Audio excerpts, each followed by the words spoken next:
He went in, approached my wagon, and by gazing into my eyes, soon realized that I was no relation to the bloodthirsty monster in the painting, and indeed no relation to the Philistine tormentor of his race.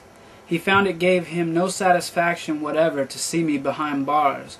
On the contrary, in a quixotic gesture of guilt and defiance, he decided to rescue me from my cage and fashion me into a dreadful substitute for the family he had failed to rescue from the cage of Europe.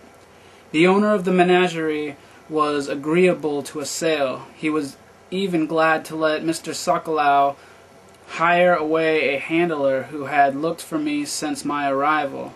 The owner was a realist. With America's inevitable entrance into the war, traveling shows like his were either going to spend the duration in winter quarters or simply become extinct. After letting me settle in for a day in my new surroundings, Mr. Sokolow returned to begin to make my acquaintance.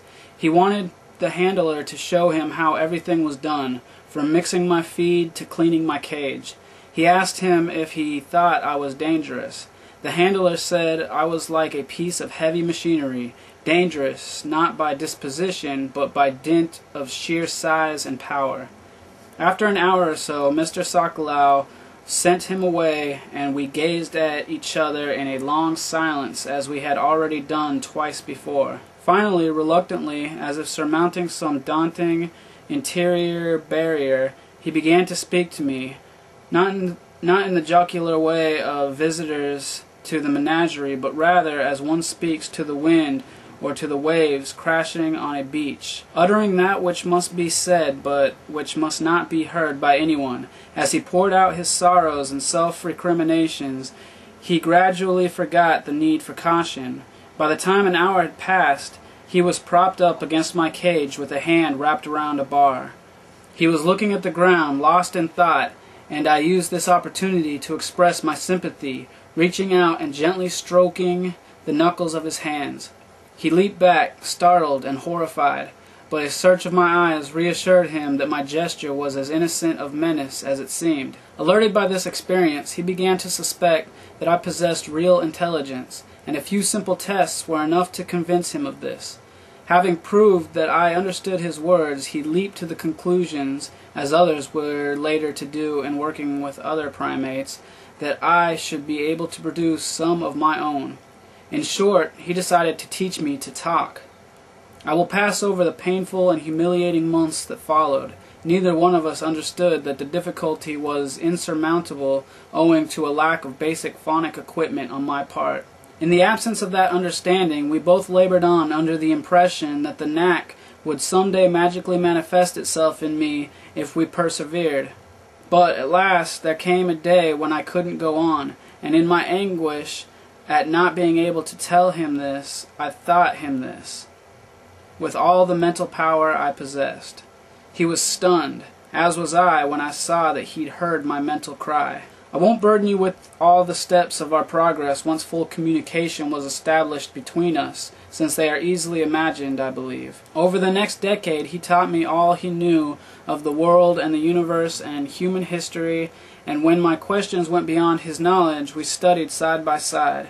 And when my studies carried me beyond his own interests, at last he cheerfully became my research assistant, tracking down books and information in places that were of course beyond my reach.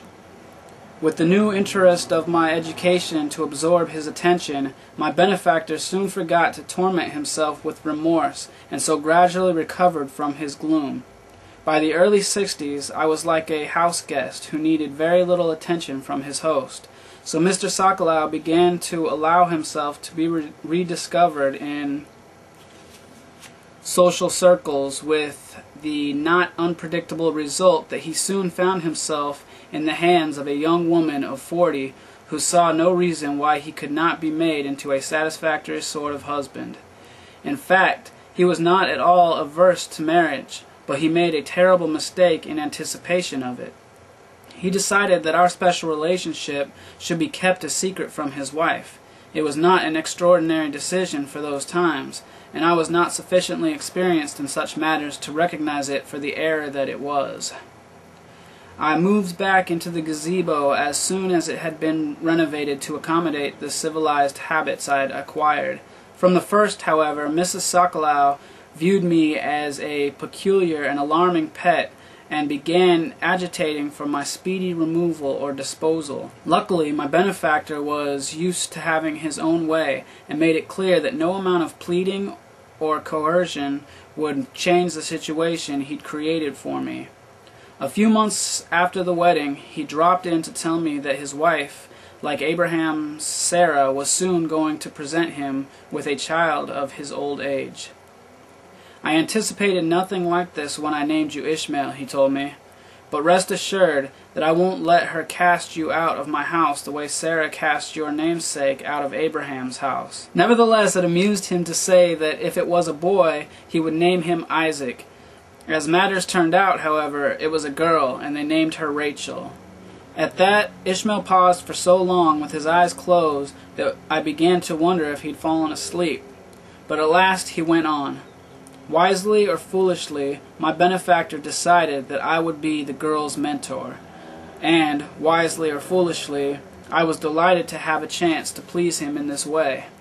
In her father's arms, Rachel spent nearly as much time with me as with her mother, which of course did nothing to improve my standing with that person. Because I was able to speak to her in a language more direct than speech, I could soothe and amuse her when others failed, and a bond gradually developed between us that might be likened to the one that exists between identical twins, except that I was brother, pet, tutor, and nurse all rolled into one. Mrs. Sokolow looked forward to the day when Rachel would begin school, for then new interests would make her a stranger to me. When this result didn't occur, she renewed her campaign to have me sent away, predicting that my presence would stunt the child's social growth. Her social growth remained unstunted, however, even though she skipped no fewer than 3 grades in elementary school and 1 grade in high school. She had a master's degree in biology before her 20th birthday. Nonetheless, after so many years of being thwarted in a matter that pertained to the management of her own home, Mrs. Sokolow no longer needed any particular reason to wish me gone. On the death of my benefactor in 1985, Rachel herself became my protector. There was no question of my remaining in the gazebo. Using funds provided for this purpose in her father's will, Rachel moved me to a retreat that had been prepared in advance. Once again, Ishmael fell silent for several minutes. Then he went on. In the years that followed, nothing worked out as it had been planned or hoped for. I found I was not content to retreat.